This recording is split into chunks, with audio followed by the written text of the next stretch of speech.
Previously, we explored the book of Leviticus, where God gave laws to the Israelites about holiness, worship, and daily life. He taught them about sacrifices, feasts, and how to live in a way that honored Him. The Israelites learned that God was holy and required them to be holy too. Now, we continue with the book of Numbers, where the Israelites are preparing to leave Mount Sinai and journey through the wilderness toward the Promised Land. But their journey will not be easy. There will be challenges, miracles, rebellions, and great lessons to learn along the way. Let's dive into this incredible story. God commanded Moses to take a census of all the Israelites by their families and tribes, counting every male who was 20 years old and above, those who were able to go to war. Aaron would assist him in this task, and each tribe would have a leader who would represent them. The leaders of the tribes were Elizur from Reuben, Shelumiel from Simeon, Nahshon from Judah, Nethaneel from Issachar, Eliab from Zebulun, Elishama from Ephraim, Gamaliel from Manasseh, Abidan from Benjamin, Ahiezer from Dan, Pagiel from Asher, Eliasaph from Gad, and Ahira from Naphtali. Moses and Aaron gathered all these leaders and assembled the people to be counted as God had commanded. The numbers from each tribe were recorded.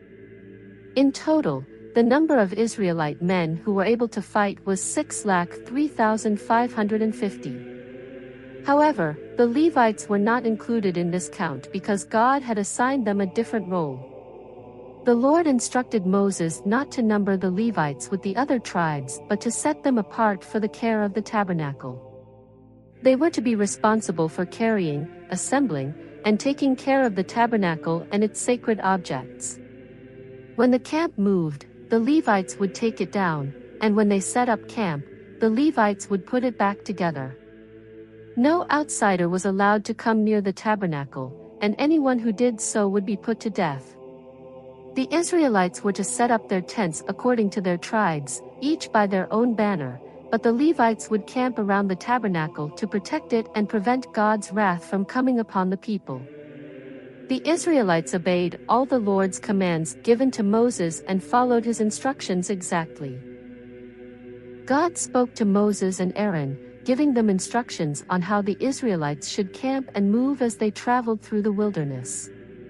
Each tribe was to set up their tents under their own family banner, staying at a distance around the tabernacle, which was at the center of the camp. On the east side, facing the rising sun, the tribe of Judah was to camp first, led by Nahshon. Next to them was the tribe of Issachar, led by Nethaneel, followed by Zebulun, led by Eliab. Altogether, the camp of Judah and they were to lead the way whenever the Israelites moved. On the south side, the tribe of Reuben was to camp first, led by Elizur. Beside them was the tribe of Simeon, led by Shelumiel, followed by Gad, led by Eliasaph. The entire camp of Reuben and they were to move second in line. In the middle of the camp was the tabernacle, surrounded by the Levites, who were responsible for carrying and setting up the sacred place of worship. On the west side, the tribe of Ephraim was positioned first, led by Elishama. Next was the tribe of Manasseh, led by Gamaliel, followed by Benjamin, led by Abidan. The camp of Ephraim were to move third. On the north side, the tribe of Dan was first, led by Ahiezer. They were followed by the tribe of Asher, led by Pagiel, and then the tribe of Naphtali, led by Ahira. The camp of Dan was to travel last. God spoke to Moses and reminded him about Aaron's family, the priests who were chosen to serve him. Aaron had 4 sons.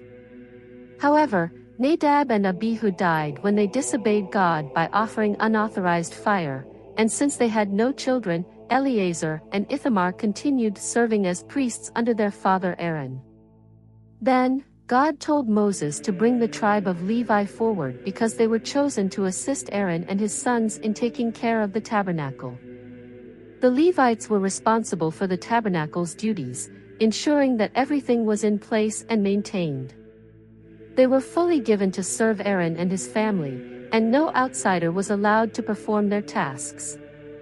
God also declared that instead of taking the firstborn sons of every Israelite family for his service, he would take the entire tribe of Levi as his own, since he had spared the firstborn of Israel during the final plague in Egypt. Moses was instructed to count every male Levite from 1 month old and older. The Levites were divided into 3 families: Gershon, Kohath, and Merari. The Gershonites, led by Eliasaph, camped to the west of the tabernacle and were responsible for taking care of the tabernacle's coverings, curtains, and ropes. The Kohathites, led by Elizaphan, camped on the south side and were given the sacred duty of carrying the Ark of the Covenant, the table, the lampstand, the altars, and other holy items. Eleazar, Aaron's son, was put in charge of them.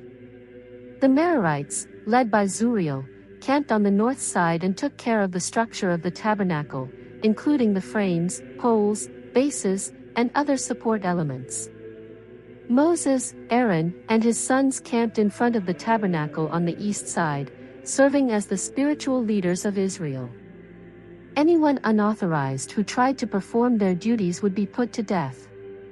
Then, God commanded Moses to count all the firstborn males of the other tribes, who originally belonged to him. Since there were not enough Levites to replace all the firstborn sons, God instructed that the extra men be redeemed by paying 5 shekels per person. The total amount collected was 1,365 shekels, which Moses gave to Aaron and his sons as God commanded. In this way, the Levites were fully dedicated to God's service, replacing the firstborn of Israel, and they took on the sacred responsibility of caring for the tabernacle. God gave instructions about the duties of the Levites in the tabernacle. He told them to count the sons of Kohath, one of the families within the tribe of Levi, from ages 30 to 50, as they were chosen to do the work of carrying the most sacred objects of the tabernacle. Their job was to handle the holy things, but they were not allowed to touch them directly. When the camp was ready to move, Aaron and his sons had to go in first to carefully cover the Ark of the Covenant with a special veil, followed by a covering of badger skins and a blue cloth. They did the same with the table of showbread, the lampstand, the golden altar, and all the other sacred items. Each was covered properly before the Kohathites could carry them. Eleazar, Aaron's son, was given charge over the oil for the lampstand, the incense, the daily offerings, and the anointing oil. God warned that the Kohathites should not be cut off from their duties, but they had to follow the right process. Aaron and his sons would assign each one their specific tasks to prevent them from seeing the holy objects uncovered, which would result in death. Then, God commanded Moses to count the sons of Gershon, another branch of the Levites, from 30 to 50 years old. Their duty was to carry the curtains, coverings, and other fabrics of the tabernacle. They also had to handle the hangings of the courtyard, the entrance curtains, and the ropes used for assembling the sacred tent. Their work was supervised by Ithamar, another son of Aaron.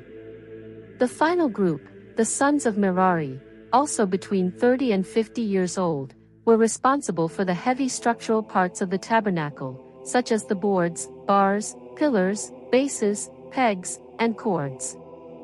Like the Gershonites, they also worked under the supervision of Ithamar.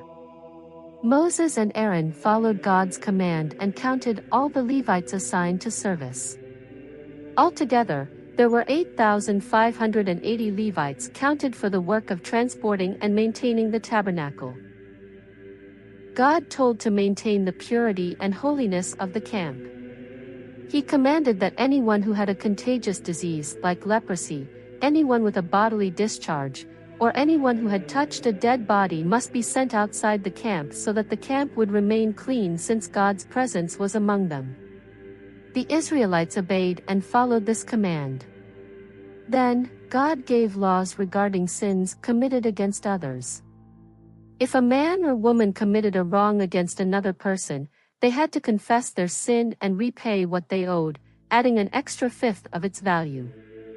If the person wronged had no living relatives, the repayment had to be given to the priest, along with a ram for atonement. Offerings that were given to the Lord belonged to the priest, and whatever was dedicated to God became the property of those serving in the sanctuary. Next, God gave Moses a law about a husband who suspected his wife of being unfaithful. If a man felt jealous and believed his wife had been unfaithful but had no proof, he was to bring her to the priest along with an offering of barley flour. The priest would then place the woman before God, uncover her head, and put a special offering in her hands while holding a container of bitter water that would reveal the truth. The priest would make her take an oath, saying that if she had been faithful, the bitter water would not harm her, but if she had been unfaithful, the water would cause her belly to swell and her thigh to waste away, making her a curse among the people. The woman had to agree by saying, "Amen, Amen." The priest would write down the curse, wash the words into the bitter water, and make her drink it. If she had been unfaithful, the water would cause her great suffering, and she would be seen as guilty. But if she was innocent, nothing would happen, and she would be free to have children. This was the law of jealousy, ensuring that justice was done. The man would not be guilty of wrongdoing for bringing his wife before the priest, but if she was guilty, she would bear the consequences of her sin. God gave instructions about a special vow called the Nazirite vow. If a man or woman wanted to dedicate themselves to the Lord in a special way, they had to separate themselves from certain things. During the time of their vow, they could not drink wine, strong drink, vinegar, or any product made from grapes, including fresh or dried grapes. They also could not cut their hair. Instead, they had to let it grow freely as a sign of their dedication. They were also not allowed to go near a dead body, even if it was a close family member, because their vow of separation made them holy to the Lord. If someone died suddenly near them, making them unclean, they had to shave their head on the 7th day as part of their cleansing. On the 8th day, they had to bring 2 pigeons or 2 turtle doves to the priest at the entrance of the tabernacle. The priest would offer one bird as a sin offering and the other as a burnt offering to make atonement for the Nazirite, allowing them to rededicate their vow. However, the time they had already completed before becoming unclean would not count, and they had to start their vow again. When the days of a Nazirite's vow were completed, they had to go to the entrance of the tabernacle and bring offerings to the Lord. They had to offer a 1-year-old male lamb for a burnt offering, a 1-year-old female lamb for a sin offering, a ram for a peace offering, a basket of unleavened bread, cakes mixed with oil, wafers, and their grain and drink offerings. The priest would present these offerings before the Lord and offer the sin offering and burnt offering. Then, he would offer the ram as a peace offering, along with the unleavened bread, grain, and drink offerings. After that, the Nazirite had to shave their head at the entrance of the tabernacle and place their hair into the fire of the peace offering. The priest would then take the boiled shoulder of the ram, 1 unleavened cake, and 1 unleavened wafer and place them in the hands of the Nazirite. The priest would wave them before the Lord as a wave offering, and after this, the Nazirite was free to drink wine again. This was the law for Nazirites who had made a vow and had to follow through with their offerings as part of their commitment to the Lord. Aaron said to the people, "May the Lord bless you and keep you. May the Lord make his face shine upon you and be gracious to you. May the Lord lift up his countenance upon you and give you peace."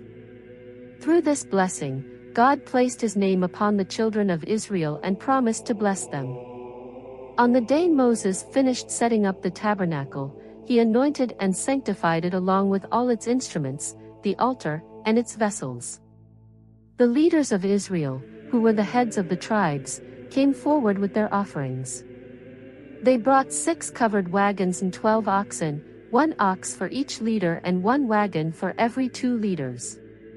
God told Moses to accept these offerings and distribute them among the Levites according to their duties. So Moses gave 2 wagons and 4 oxen to the Gershonites and 4 wagons and 8 oxen to the Merarites for their service in carrying the tabernacle. However, the Kohathites did not receive wagons because their task was to carry the holy objects on their shoulders. Then the leaders of Israel presented their offerings for the dedication of the altar. God instructed that each leader should offer his gifts on a separate day. 12 days, 12 leaders came one by one. Each leader's offering was the same: a silver plate weighing 130 shekels, a silver bowl weighing 70 shekels, both filled with fine flour mixed with oil for a grain offering, a gold spoon weighing 10 shekels filled with incense, a young bull, a ram, and a lamb for a burnt offering, a goat for a sin offering, and 2 oxen, 5 rams, 5 goats, and 5 lambs for a peace offering.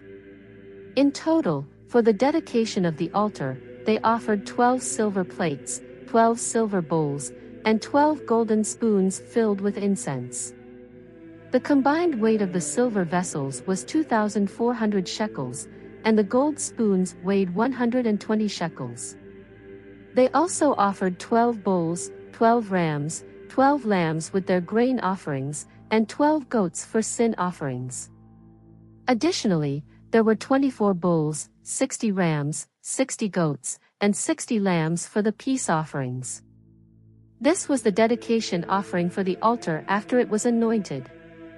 After the dedication, when Moses entered the tabernacle to speak with God, he heard a voice speaking to him from above the mercy seat on the Ark of the Covenant, between the 2 cherubim. And God spoke to him. The Lord told him to instruct Aaron on how to light the lamps in the tabernacle. The 7 lamps on the golden lampstand were to be positioned to shine light forward. Aaron followed the Lord's command and lit the lamps exactly as instructed. The lampstand itself was made of beaten gold, shaped beautifully according to the pattern God had shown Moses. Then, the Lord told Moses to set the Levites apart and purify them for their special service. To cleanse them, Moses was to sprinkle them with purifying water, have them shave their entire bodies, and wash their clothes. Afterward, they were to bring 2 young bulls, one for a burnt offering and one for a sin offering.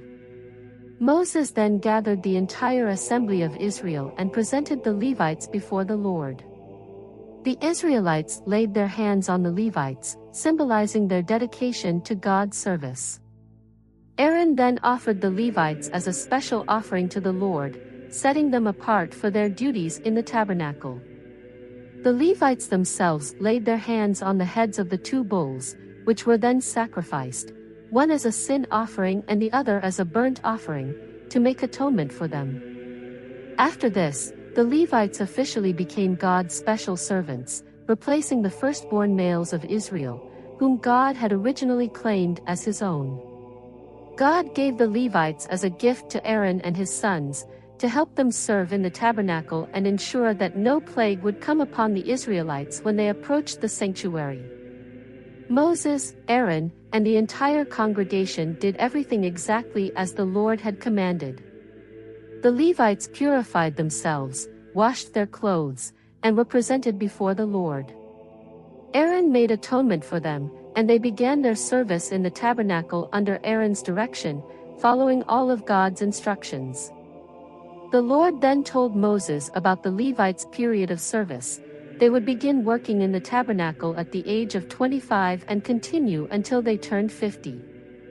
After that, they would retire from their duties but could still assist their fellow Levites in taking care of the tabernacle. This was the rule given for the Levites and their responsibilities. The Lord instructed the people to celebrate the Passover at its appointed time, on the 14th day of the month, following all the rules and ceremonies that had been given. Moses told the people, and they obeyed, keeping the Passover exactly as the Lord had commanded. However, some men had come in contact with a dead body and were considered unclean, so they could not take part in the Passover. They approached Moses and Aaron, asking why they should be left out from offering their sacrifice to the Lord. Moses told them to wait while he sought God's answer. The Lord then told Moses that if anyone was unclean due to contact with a dead body or was traveling far away during the Passover, They could still celebrate it, but on the 14th day of the second month instead. They had to eat it with unleavened bread and bitter herbs, follow all the same rules, and leave none of it until morning. However, anyone who was not unclean or traveling but still refused to keep the Passover would be cut off from the people for disobeying God's command. This rule applied not only to the Israelites but also to any foreigners living among them who wanted to keep the Passover. On the day the tabernacle was set up, God's presence was there. By day, the cloud covered the tabernacle, and by night, there was the appearance of fire. This continued every day. Whenever the cloud lifted from the tabernacle, the Israelites knew it was time to move forward. Wherever the cloud remained, they would set up their tents and stay. They moved and camped only when the Lord commanded them through the cloud's movement.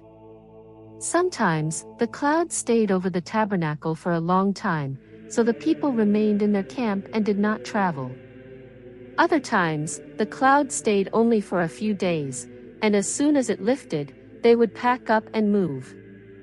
Whether it remained for just one night, several days, a month, or even a year, the people followed God's guidance. The Lord instructed Moses to make 2 silver trumpets from a single piece of metal. These trumpets were to be used to call the people together and to signal when the camps should move forward. When both trumpets were blown, all the Israelites were to gather at the entrance of the tabernacle. If only one trumpet was blown, only the leaders of the tribes were to assemble. When an alarm was sounded, it meant the camps on the east side should start their journey, and when another alarm was sounded, the camps on the south side would begin moving. However, when the people were called together for an assembly, the trumpets were blown without sounding an alarm. The sons of Aaron, the priests, were to be responsible for blowing the trumpets, and this was to be a lasting commandment for future generations. If the Israelites ever went to war in their land against an enemy who was oppressing them, they were to blow the trumpets as a reminder before the Lord, and he would save them. The trumpets were also to be blown on days of rejoicing, special feasts, and at the beginning of each new month, as well as over burnt offerings and peace offerings, as a reminder before God. On the 20th day of the second month in the second year, the cloud lifted from the tabernacle, signaling that it was time for the Israelites to continue their journey. They set out from the wilderness of Sinai and moved toward the wilderness of Paran. They followed the Lord's command through Moses, moving in the order assigned to them. The tabernacle was set up before they arrived. Moses then spoke to Hobab and invited him to join them on their journey to the land that the Lord had promised. Moses assured him that God had spoken good things concerning Israel and that they would do good to him if he came along. But Hobab declined, saying that he wanted to return to his homeland and family. Moses urged him not to leave, reminding him that he knew the wilderness well and could be a guide for them. He promised that whatever blessings the Lord gave Israel would also be given to him. So, the Israelites set out from the mountain of the Lord and traveled for 3 days, with the Ark of the Covenant leading the way to find a resting place for them. The cloud of the Lord remained above them during the day as they moved. Whenever the ark was lifted to move forward, Moses would say, "Rise up, Lord. Let your enemies be scattered, and let those who hate you flee before you." And when the ark came to rest, he would say, "Return, O Lord, to the countless thousands of Israel." As the Israelites continued their journey, they began to complain, and their complaints displeased the Lord. When he heard their grumbling, his anger burned against them, and fire broke out at the edges of the camp, consuming some of the people.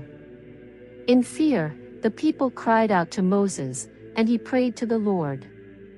The fire stopped, and Moses named that place Taberah, meaning burning. But soon after, the people started complaining again, especially those who had mixed in with the Israelites. They began craving meat and longing for the food they had eaten in Egypt. They were tired of eating only manna, the food that God had provided. Moses heard the people crying in their tents, and the Lord became very angry. Moses too was deeply troubled. He turned to the Lord and said, "Why have you placed this burden on me? Why must I carry these people like a father carries an infant? Where can I get meat to feed all of them? They keep weeping to me. This is too heavy for me to bear alone. If this is how it is going to be, please take my life now rather than let me see my own misery." The Lord responded by instructing Moses to gather 70 of Israel's respected leaders and bring them to the tabernacle. There, he would take some of the spirit that was on Moses and give it to them so they could help carry the burden of leading the people. The Lord also told Moses to prepare themselves. The Lord would give them meat, not just for one day but for an entire month, until they were sick of it. Moses, still uncertain, questioned how it would be possible to provide meat for so many people. But the Lord replied, "Is the Lord's power limited? You will see whether my word comes true or not." Moses went and told the people what the Lord had said. He gathered the 70 elders around the tabernacle, and the Lord came down in a cloud. He took some of the spirit that was on Moses and placed it on the 70 elders. When the Spirit came upon them, they prophesied, though they did not continue to do so afterward. However, 2 of the chosen men, Eldad and Medad, had remained in the camp, and the Spirit also came upon them there. They prophesied among the people, and a young man ran to tell Moses. Joshua, Moses' assistant, urged Moses to stop them, but Moses replied, "Are you jealous for my sake? I wish that all of the Lord's people were prophets and that he would put his spirit on them." Then Moses and the elders returned to the camp. Suddenly, the Lord caused a strong wind to blow, bringing quail from the sea. The birds fell around the camp in large numbers, covering an area about a day's journey in every direction and piling up about 2 cubits deep. The people worked all day and night gathering quail, and even those who gathered the least had collected a great amount. They spread them out all around the camp. However, while they were still eating the meat, before they had even swallowed it, the Lord's anger burned against them. He struck them with a severe plague, and many of those who had craved meat died there. The place was named Kibroth-Hattaavah, which means, graves of craving. After that, the Israelites continued their journey and camped at Hazeroth. Miriam and Aaron, the siblings of Moses, spoke against him because he had married an Ethiopian woman. They also questioned whether God had only spoken through Moses, insisting that he had spoken through them as well. The Lord heard their words, and suddenly, he called all 3 of them, Moses, Aaron, and Miriam, to come before the tabernacle. As they stood there, the Lord came down in a pillar of cloud and stood at the entrance of the tabernacle. He called Aaron and Miriam forward and said, "Listen to my words. If there is a prophet among you, I reveal myself to him through visions and dreams. But Moses is different. He is faithful in all my house, and I speak to him directly, face to face, clearly, and not in riddles. He even sees my form. So why were you not afraid to speak against my servant Moses?" The Lord's anger burned against them, and then he departed. As soon as the cloud lifted from the tabernacle, Miriam was struck with leprosy, and her skin became as white as snow. When Aaron turned to her and saw her condition, he pleaded with Moses, saying, "Please, my Lord, do not hold this sin against us. We acted foolishly and sinned. Let her not be like a stillborn child, whose flesh is half decayed at birth." Moses immediately cried out to the Lord, saying, "O God, please heal her." But the Lord responded, "If her father had spit in her face, would she not be shamed for 7 days? Let her be put outside the camp for 7 days, and after that, she may return." So Miriam was shut out from the camp for 7 days, and the people did not move forward until she was brought back in. Afterward, they left Hazeroth and camped in the wilderness of Paran. The Lord told Moses to send men to explore the land of Canaan. Moses chose one leader from each of the 12 tribes. He sent them to spy out the land, instructing them to travel through the southern region and into the mountains. He asked them to take note of the cities, if they were fortified or just tents, and to check if the land was fertile or barren. He encouraged them to be brave and to bring back some of the fruit of the land since it was the season of the first ripe grapes. The spies went up and explored the land from the wilderness of Zin to Rehob, near Hamath. They traveled through the south and arrived at Hebron, where they saw the descendants of Anak, who were known to be giants. They reached the valley of Eshcol and cut down a branch with a large cluster of grapes, so big that 2 men had to carry it on a pole between them. They also took pomegranates and figs. After 40 days of exploring, they returned to Moses, Aaron, and the Israelites in the wilderness of Paran, at Kadesh. They reported that the land was indeed flowing with milk and honey and showed the fruit they had brought. However, they also said that the people living there were powerful, and their cities were large and heavily fortified. They mentioned that they had seen the children of Anak, who were giants. They also described the different groups living in the land: the Amalekites in the south, the Hittites, Jebusites, and Amorites in the mountains, and the Canaanites near the sea and the Jordan River. Caleb, one of the spies, spoke up and encouraged the people, saying, "Let us go at once and take possession of the land, for we can surely conquer it." But the other spies who had gone with him disagreed and said, "We cannot attack these people, they are too strong for us." They spread a bad report among the Israelites, saying, "The land we explored devours those living in it. All the people we saw there are huge.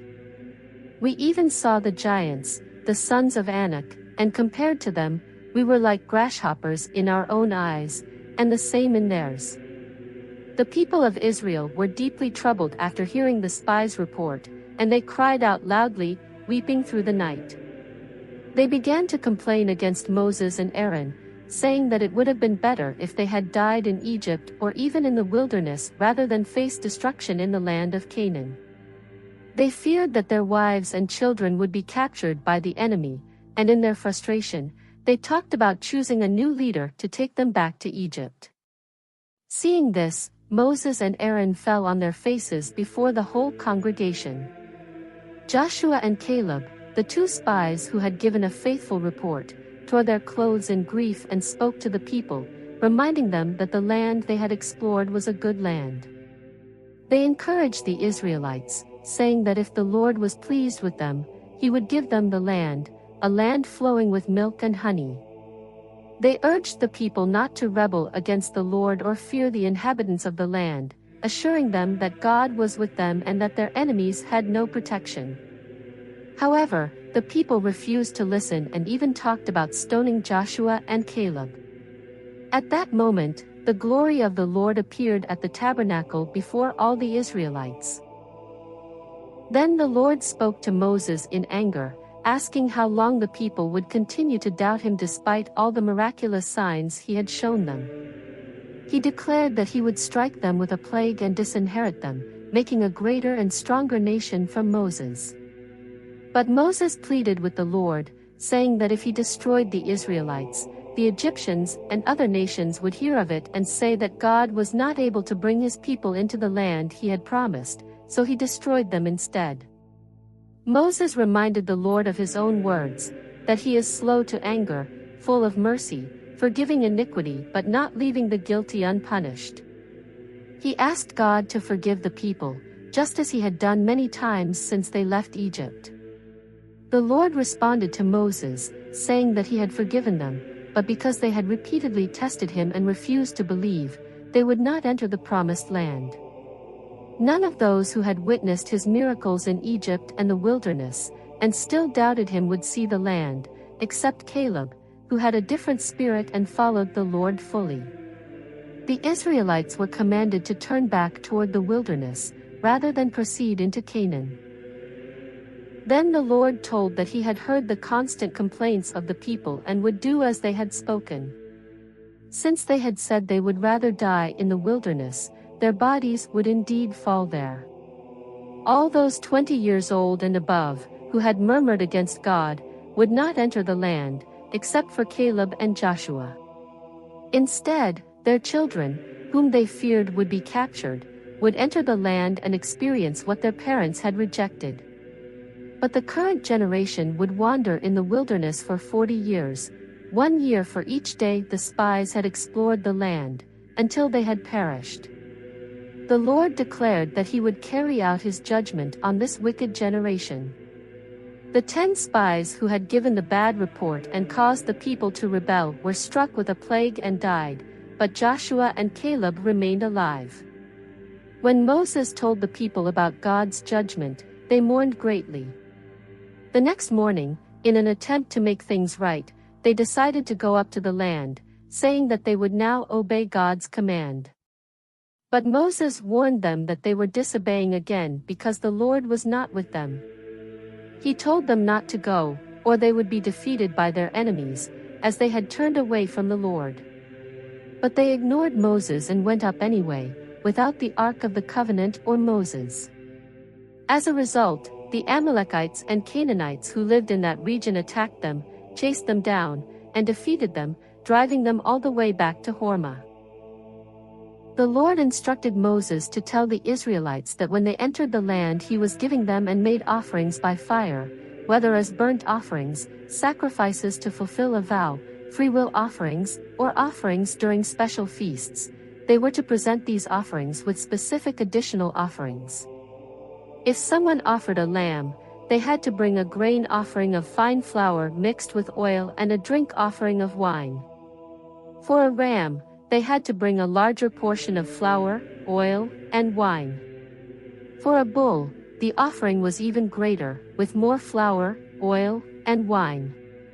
This applied to every burnt offering and sacrifice, and the same rules applied to both Israelites and any foreigners living among them. The Lord made it clear that there was one law for both Israelites and foreigners who wanted to present offerings to him.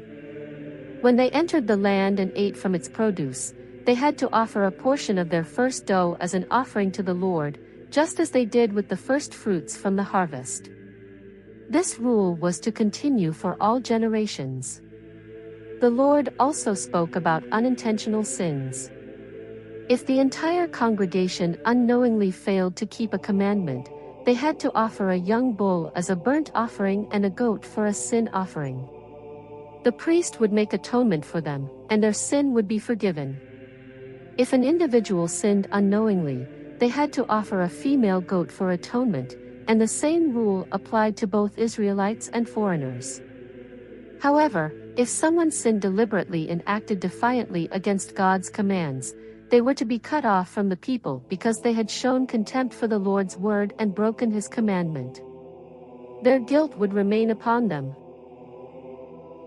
Then the Lord told Moses to instruct the Israelites to make fringes or tassels on the edges of their garments and attach a blue cord to each one. These fringes would serve as a reminder to obey all of God's commandments and not follow their own desires. It would help them remember to be holy and dedicated to God. He declared once again, "I am the Lord your God."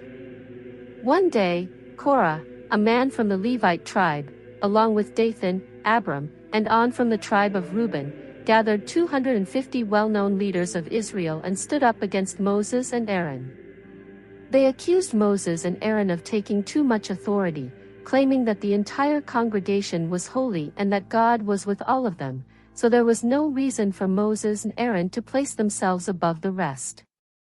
When Moses heard this, he fell on his face in sorrow. Then he told Korah and his followers that the next day, the Lord would show who truly belonged to him and who was holy. He instructed them to take their censers, put fire and incense in them, and present them before the Lord.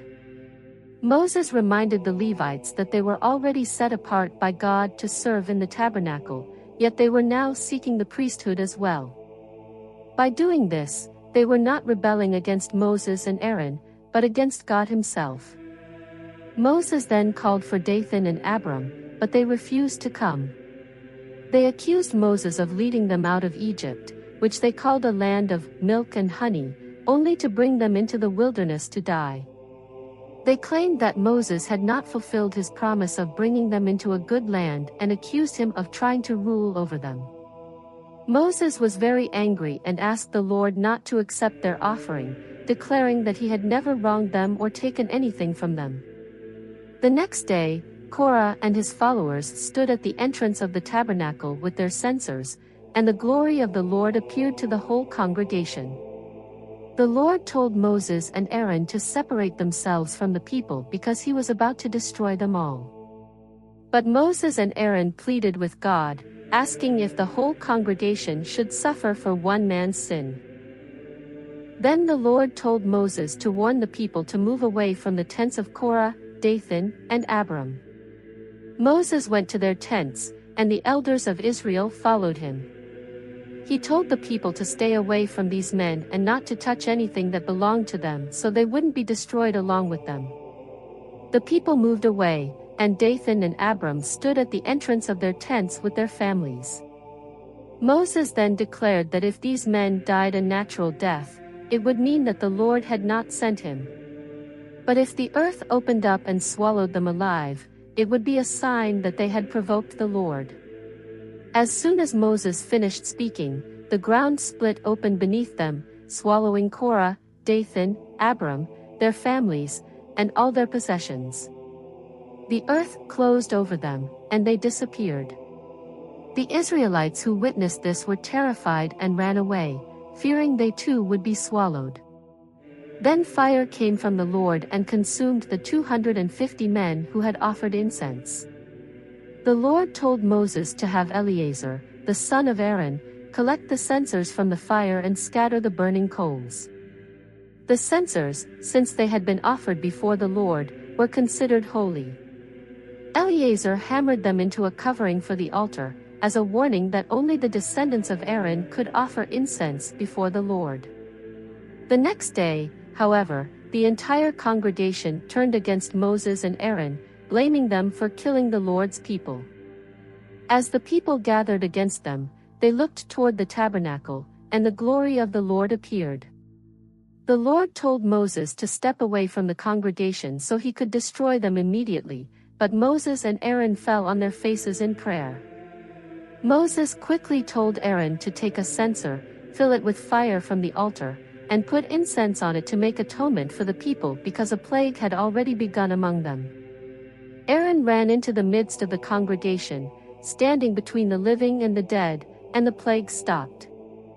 However, by then, 14,700 people had died from the plague, in addition to those who had perished in Korah's rebellion. Aaron then returned to Moses at the entrance of the tabernacle, and the plague was over. The Lord spoke to Moses and told him to take a rod from each of the 12 tribes of Israel, one from each leader of the tribes, and write their names on them. Aaron's name was to be written on the rod of the tribe of Levi. These rods were to be placed inside the tabernacle, in front of the Ark of the Covenant, where God would show his presence. The Lord told Moses that the rod belonging to the man he had chosen would sprout and blossom, proving that he had selected him, and this would stop the Israelites from constantly complaining against Moses and Aaron. Moses did as the Lord commanded, and each leader gave him a rod, making a total of 12 rods, including Aaron's. Moses placed them before the Lord in the tabernacle. The next day, when Moses went into the tabernacle, he saw that Aaron's rod had miraculously sprouted buds, produced blossoms, and even yielded ripe almonds. He brought out all the rods for the Israelites to see, and each leader took back his own rod. Then the Lord told Moses to put Aaron's rod back inside the tabernacle, to be kept as a sign for future generations, as proof that God had chosen Aaron and his descendants for the priesthood. This was meant to stop the people from rebelling so that they would not die. Moses obeyed, doing exactly as the Lord commanded.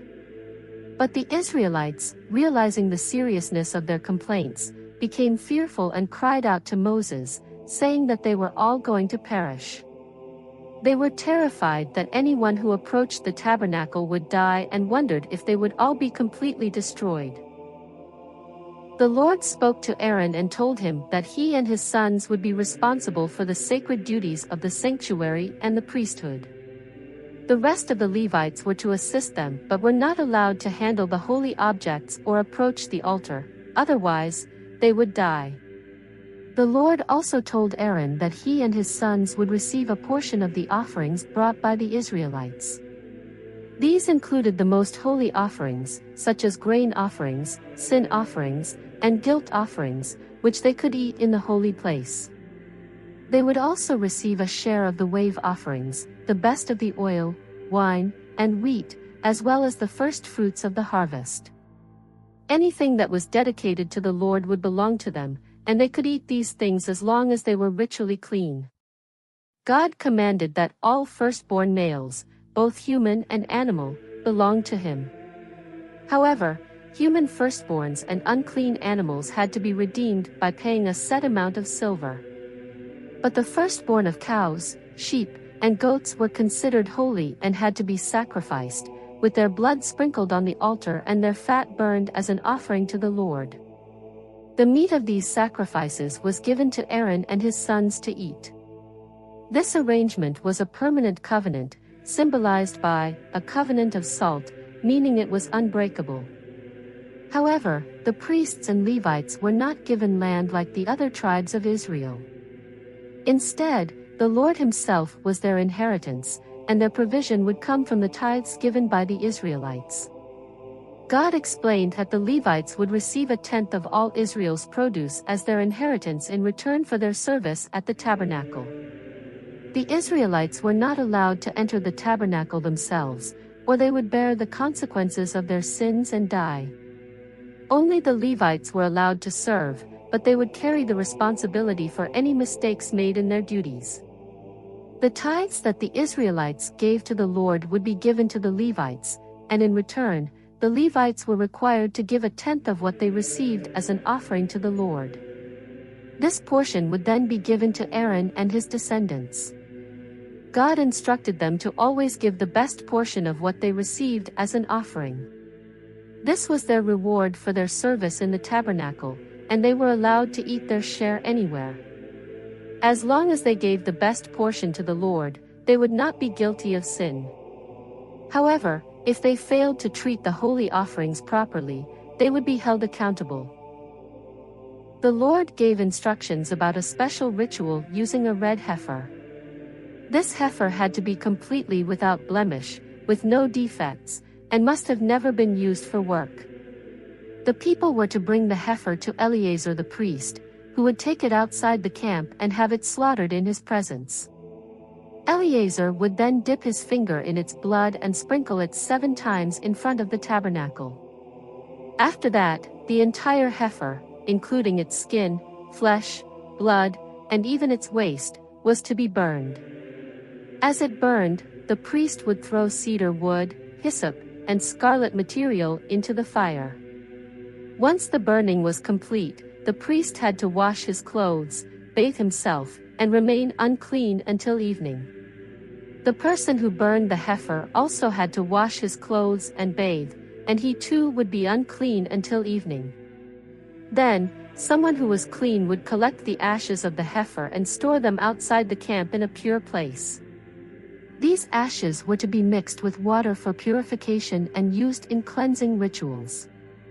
The one who gathered the ashes also had to wash his clothes and would be unclean until evening. The Lord gave instructions on how to purify someone who had touched a dead body, making them unclean for 7 days. To be cleansed, the person had to be purified with the special water containing the ashes of the heifer on the 3rd and 7th days. If they failed to purify themselves by the 7th day, they would remain unclean and would be cut off from the community because they had defiled the Lord's tabernacle. This law applied to anyone who had been in a tent where someone died, as well as to those who touched a corpse, bones, or a grave. Any open containers inside such a tent were also considered unclean. To purify these people and objects, a clean person had to dip a branch of hyssop into the purification water and sprinkle it over the tent, the vessels, and all the people who had come into contact with death. This sprinkling was done on the third and seventh days, after which the unclean person had to wash their clothes, bathe, and by evening they would be considered clean. However, anyone who refused to be purified would remain unclean and would be cut off from the community for defiling the Lord's sanctuary. The one performing the purification had to wash his clothes after sprinkling the water, and anyone who touched the water used for purification would also be unclean until evening. Anything an unclean person touched would become unclean, and anyone who touched these objects would also be considered unclean until evening. This law was to be followed by all generations of Israel. The Israelites traveled to the desert of Zin and stayed in Kadesh, where Miriam, the sister of Moses and Aaron, passed away and was buried. Soon, the people began complaining because there was no water, and they gathered against Moses and Aaron. They grumbled, saying they wished they had died earlier like others, and questioned why they had been brought into this harsh wilderness, where there was no food, fruit, or water. Moses and Aaron went before the Lord at the entrance of the tabernacle and fell on their faces, and the glory of the Lord appeared to them. The Lord told Moses to take his staff and gather the people, then speak to the rock before them, so that it would bring water for everyone to drink. Moses took the staff as commanded, gathered the people before the rock, and in frustration, he called them rebels and asked if he and Aaron had to bring water out of the rock for them. Instead of speaking to the rock as God had instructed, Moses struck the rock twice with his staff. Water gushed out, and the people and their livestock drank. However, the Lord told Moses and Aaron that because they did not trust him enough to demonstrate his holiness before the people, they would not be the ones to lead the Israelites into the promised land. This place was called Meribah. Moses then sent messengers from Kadesh to the king of Edom, asking permission for the Israelites to pass through his land. He explained that they had suffered greatly in Egypt but that God had delivered them and brought them to this point. Moses assured the king that they would not touch the fields, vineyards, or wells but would stay on the main road until they had passed through. The king of Edom refused and warned that if they tried to enter, he would come against them with the sword. The Israelites tried again, saying they would pay for any water they used, but Edom still refused and came out with a large army. Since Edom did not allow passage, the Israelites turned away and went another way. They continued their journey and arrived at Mount Hor, near the border of Edom. There, the Lord told Moses and Aaron that Aaron would soon die, because of their disobedience at Meribah, and that he would not enter the promised land. God instructed Moses to take Aaron and his son Eleazar up the mountain. On the mountain, Moses removed Aaron's priestly garments and placed them on Eleazar, signifying that Eleazar would now take over as high priest. Aaron died there on the mountain, and Moses and Eleazar came down without him. When the people saw that Aaron was gone, they mourned for him for 30 days. As the Israelites continued their journey, King Arad, a Canaanite ruler in the south, heard about their movements and attacked them, capturing some as prisoners. In response, the Israelites made a vow to the Lord, promising that if he delivered the Canaanites into their hands, they would completely destroy their cities. God heard their prayer and helped them defeat the Canaanites, and they destroyed their cities, naming the place Hormah. The Israelites then traveled from Mount Hor toward the Red Sea, going around Edom. The long journey made them impatient and discouraged, and they began complaining against God and Moses, saying they had no proper food or water and that they were tired of eating the manna. Because of their complaints, God sent venomous serpents among them, and many Israelites were bitten and died. Realizing their mistake, the people went to Moses, confessed their sin, and begged him to pray for them. Moses prayed, and God instructed him to make a bronze serpent and set it on a pole. Anyone who was bitten and looked at the bronze serpent would be healed. Moses did as God commanded, and those who looked at the bronze serpent were saved. The Israelites continued their journey, stopping at various places, including Oboth, Ijeabarim, the valley of Zerd, and the other side of Arnon, which marked the border between Moab and the Amorites. At a place called Beer, God provided water for the people, and they rejoiced and sang a song about the well. From there, they traveled to different locations until they reached the land of the Amorites. Israel sent messengers to King Sihon of the Amorites, requesting permission to pass through his land, promising not to touch the fields, vineyards, or wells but to stay on the main road. However, Sihon refused and instead gathered his army to fight against them.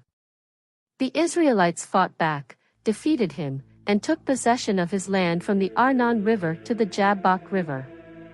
They also took over his cities, including Heshbon, which had been the capital of Sihon's kingdom after he had previously conquered it from Moab. The victory over Sihon was celebrated in songs, describing the destruction of Moab and its people. After settling in the land of the Amorites, Moses sent spies to explore the area of Jazer.